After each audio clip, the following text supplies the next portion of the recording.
Sí, sé que muchos se preguntaron a dónde me fui el día de la crucifixión de mi hijo Jesús, porque al pie de la cruz solo estaba mi esposa.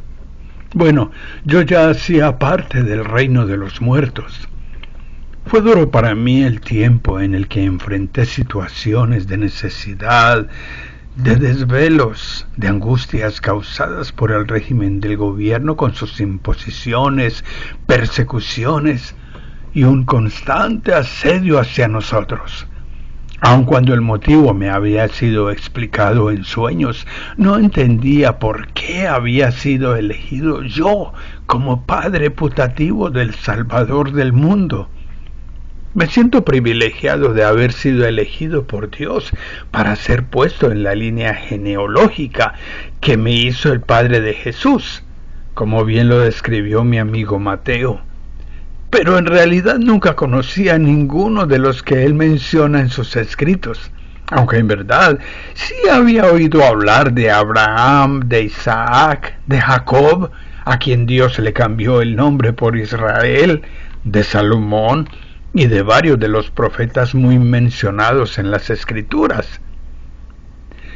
Me enamoré perdidamente de esa jovencita, a quien siempre respeté, haciéndome una promesa de matrimonio fiel, y un día me salió con que estaba en embarazo. Por supuesto que no había sido yo el causante de su estado, porque apenas se le habría tocado una mano. Nunca me atreví siquiera a abrazarla, y mucho menos a darle un beso en su rostro juvenil, sereno y hermoso. Fueron muchas las noches de desvelo en las que me preguntaba: María, ¿qué has hecho? ¿Con quién has estado saliendo a mis espaldas? Sabía que yo ya no estaba tan joven, pero ¿merecía yo que me hubiese traicionado de esa forma? Pensaba. Tan pronto como mis padres se enterasen de su estado, lo dirían al pueblo para avergonzarla, y entonces tal vez hasta llegasen a apedrearla. Me partía la cabeza pensando qué explicación le daría a mi familia con lo ilusionados que estaban todos por la boda, porque ella en verdad les había caído muy bien. No creía tener entonces otra alternativa que desaparecer de la vista de todos. Hasta pensé que mentiría diciéndoles que se me presentó un negocio fuera de Nazaret y tuve que irme lejos. Teníamos un compromiso formal porque ella, a sus 13 años, debía estar lista para esa primera fase de nuestro matrimonio llamada el Kiddushin, que quiere decir consagración. En otras palabras, ya nos considerábamos esposos, aunque todavía no viviéramos juntos, porque ella era aún una niña. Pero al cumplir los 14 llegaría el Nisuín, o elevación, que fue la boda propiamente dicha. Fue una hermosa celebración familiar y ya nos dispusimos a vivir juntos. Bueno, era la costumbre que seguíamos entre nosotros. Por eso me sentí tan confundido, debido a que fue antes del Nisuín que la noté en embarazo. Por eso, para no avergonzarla, había decidido romper con el compromiso. Pero no quería repudiarla públicamente, sino que pensé hacerlo en secreto, pero algo sobrenatural me pasó mientras dormía. Vi como un ángel se llegaba a mí y me dijo, llamándome por mi nombre: José, hijo de David, no temas recibir a María tu mujer, porque lo que en ella es engendrado del Espíritu Santo es. Cuando María me contó que a ella la había visitado un ángel, anunciándole que el hijo que esperaba lo concibió el Espíritu Santo, me sorprendió. Pero entonces recordé lo que vi durante el sueño. No me había atrevido a contarle nada de eso a ella, porque pensé que me creería loco. Entonces pensé, ¿cómo podía ella inventar una historia así?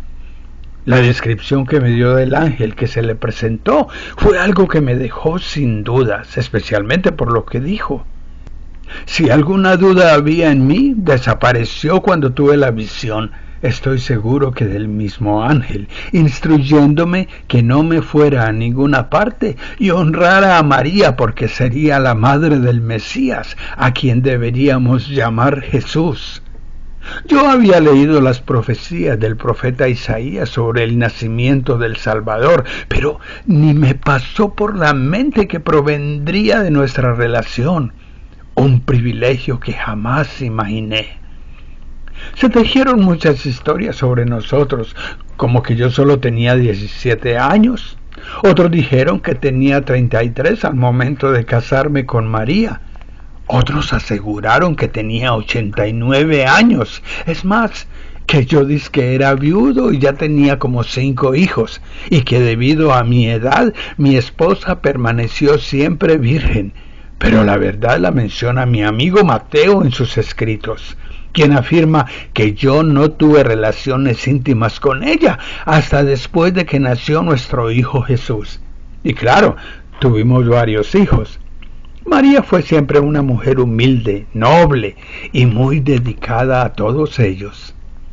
Nuestro viaje hasta Belén fue una verdadera tragedia. Oh, sí.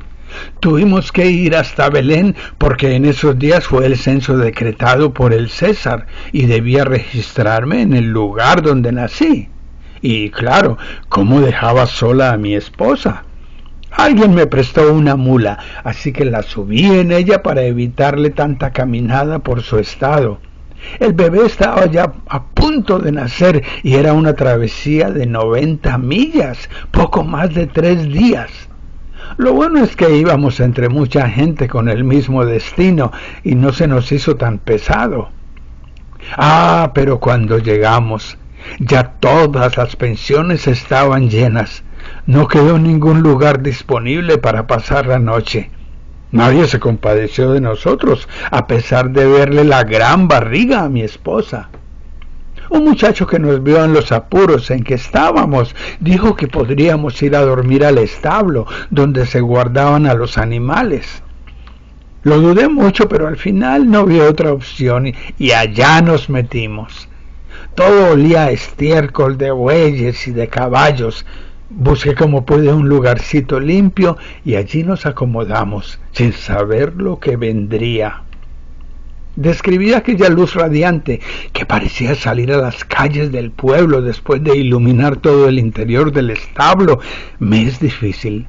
Estaba como enceguecido, porque era una luz blanca, destellante, que se movía alrededor como con vida propia. Algunos de los animales se movieron nerviosos. La nariz de la mula en que habíamos llegado despedía con su respiración agitada un vapor cálido que llenaba el ambiente. Miré a María y allí estaba ella, pariendo a la criatura. A buena hora se le ocurrió tener al bebé, pensé. Como pude, busqué entre nuestras pertenencias algunas prendas con las que de inmediato recibía al niño, envolviéndolo con delicadeza en ellas. La luz radiante aún destellaba y mi corazón latía aceleradamente, como queriendo salir de mi pecho. Pero una alegría desbordante me impedía siquiera pensar en algo más que en el gozo de ser el padre orgulloso de aquel bebé, que más tarde sería reconocido como el Salvador del mundo. Recuerdo que nos abrazamos sin dejar de mirarnos, con un amor indescriptible, mientras sonreíamos sin decir palabra, teniéndolo a él en el centro para protegerlo del frío. La acomodé con nuestro hijo hacia uno de los comederos de los animales mientras procedía a limpiar el lugar. Habían transcurrido algunas horas y estaba ya casi amaneciendo cuando escuchamos algunas voces de algarabía y pasos acelerados que venían hacia nosotros.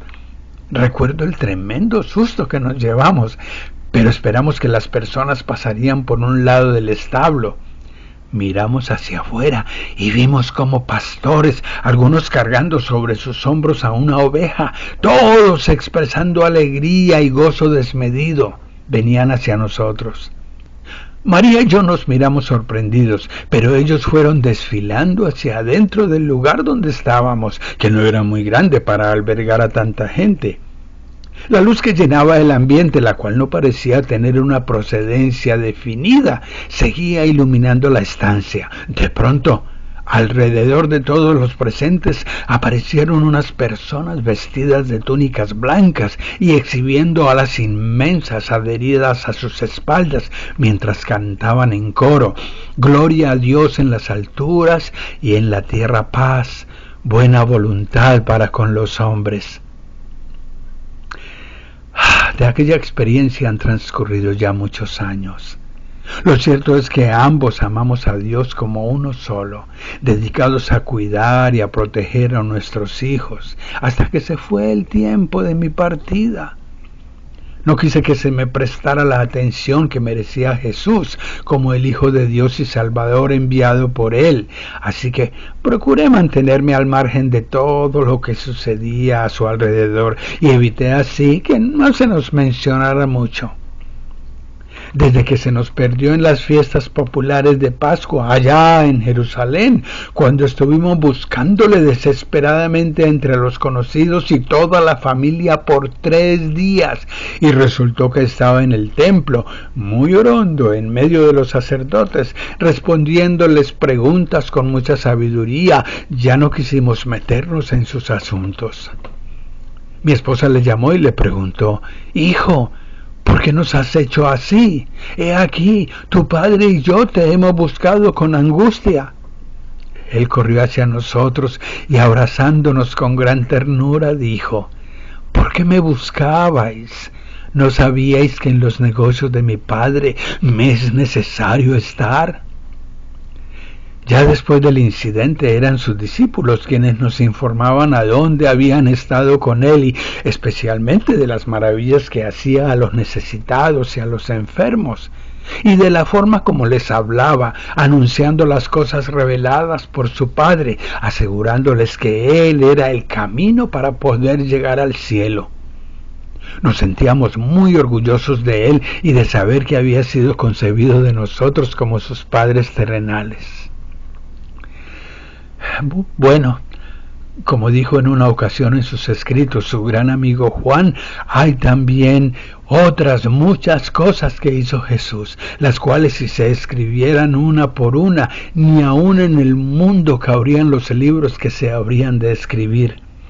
Fue por eso que no quise asistir a esas bodas en Canaán, donde se me dijo que Jesús había transformado unos galones de agua en vino cuando se les acabó la bebida, y los invitados se quedaron sin con qué celebrar.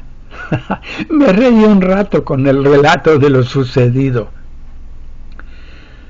Es hermoso saber que han transcurrido más de 2000 años y la humanidad sigue celebrando el nacimiento de Jesús como si hubiese ocurrido hace apenas un año.